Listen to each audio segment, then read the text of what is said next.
जय हिंद साथियों। सभी क्रांतिकारी साथियों को मैं ये बताना चाहता हूँ कि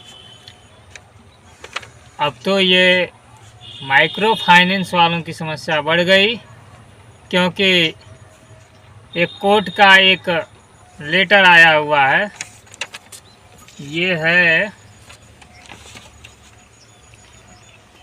सुप्रीम कोर्ट ऑफ इंडिया। दिखाइए, सबको नज़दीक से दिखाइए, फ्रेश दिखाइएगा थोड़ा।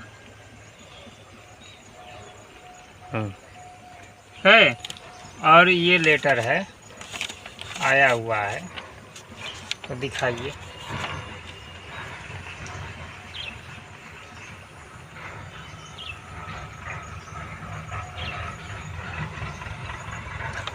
इसमें साफ तौर से कहा गया है कि ये लोग जो हैं, जितने माइक्रो फाइनेंस वाले हैं, इनको किसी ने अथॉरिटी ही नहीं दिया है। किसके आदेशानुसार ये रुपया कहाँ से लाकर बांट रहे हैं, कोई लेखा जोखा इनके पास नहीं है।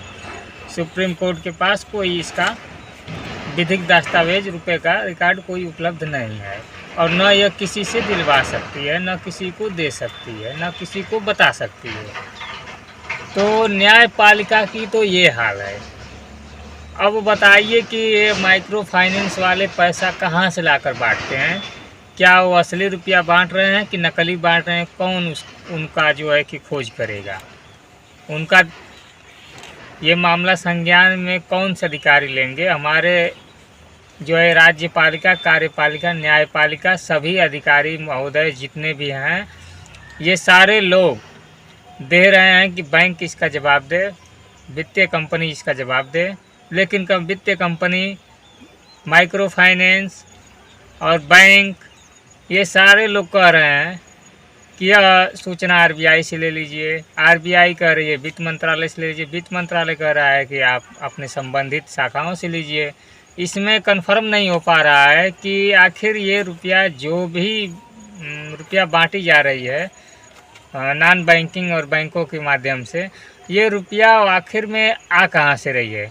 आरबीआई इन लोगों को दे रही है, या ये लोग खुद छाप कर बांट रहे हैं, या ये लोग कैसे कहाँ से ला रहे हैं? हमारे और आपके जेब से तो 10 रुपया है, तो उसमें से 8 रुपया खर्च कर देंगे तो घट जाएगा, 2 ही रुपया आपके पास बचेगा। लेकिन बैंक पैसा बांट रहा है तो बैंक का पैसा बढ़ रहा है, यानी बैंक खर्च कर रहा है तो बढ़ रहा है, हम खर्च कर रहे हैं तो घट रहा है। अजीब सी बात है। और यही बात समझ में आ नहीं रही है कि आखिर ये क्या चीज़ हो रहा है।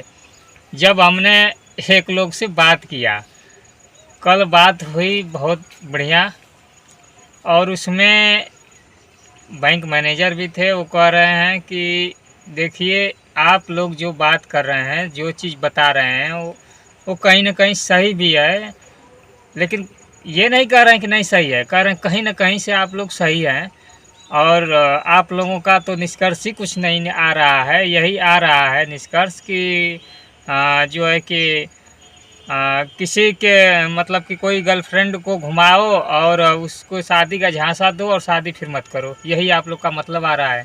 हमने इसका अच्छा उत्तर दिया कि नहीं नहीं भाई, आप इस टॉपिक पर बात कर रहे हैं, ये अच्छा नहीं लग रहा है। आपका मैं जवाब ये दे रहा हूँ कि भारत में जैसे अब्बर कसाई न जान मारे न जान छोड़े, ये जो है कि कसाई के हाथ तो हम लोग लग चुके हैं, लेकिन वो कसाई भी हेल्थकर नहीं है।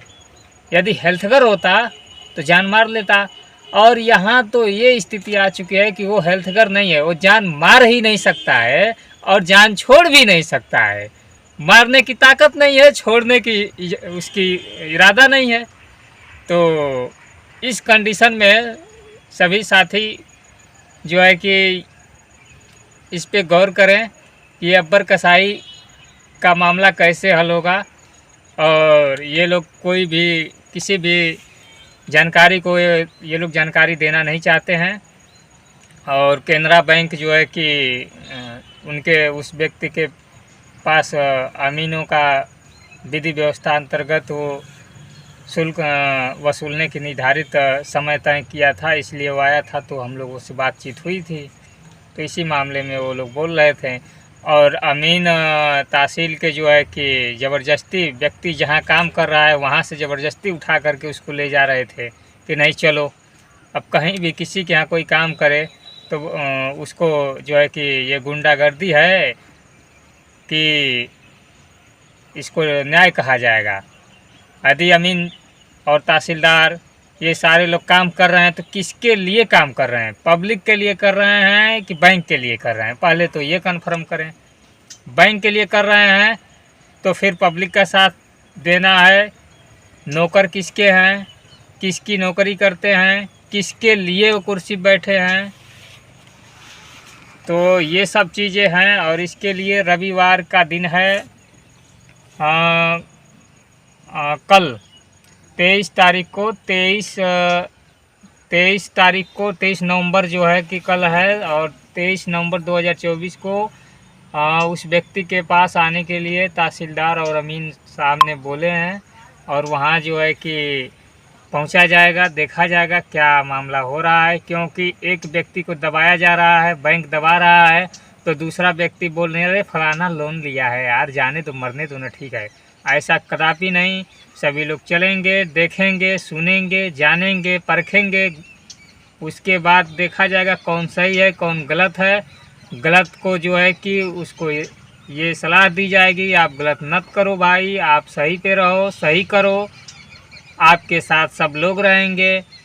लेकिन ये बैंक की गुंडागर्दी है कि बैंक जो है कि तहसील को दिया वसूली के लिए आरसी काट कर, तहसीलदार के यहाँ उसका कोई लेटर लगा हुआ है और लेटर में जो है कि वो जवाब मांगा है, जवाब न देते हुए गुंडाई करते हुए उसके जहाँ वो काम करता था मऊ में आकर के, और रहने वाला मोहम्मदाबाद का वो व्यक्ति है, और उसका जो है कि काम पर आकर के उस ब्लड प्रेशर का मरीज़ है, उसको हड़का दिए लोग, वो दवा वगैरह उसको दिलाया गया और वो दवा खाया। उसके बाद थोड़ा कंट्रोल हुआ तो बात सारी बताया। हमने कहा कि भाई ऐसा क्यों हो रहा है, ये विधि व्यवस्था अंतर्गत सारी चीज़ें लेन देन जो भी करना है विधि व्यवस्था अंतर्गत कर लें। यदि इनके पास पैसा नहीं है तो मैं पैसा देने के लिए तैयार हूँ। लेकिन इन्होंने क्या जवाब मांगा है और जो भी सूचना मांगी है उसका जवाब क्या दिए हैं आप लोग बता दीजिए। तो वो लोग जो है कि चले गए हैं।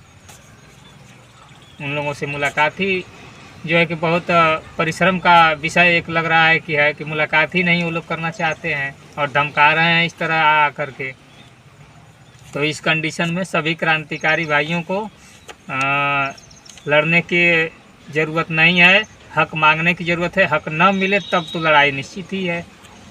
तो इसी के साथ बस इसी टॉपिक के साथ सभी साथियों को राम राम, वंदे मातरम।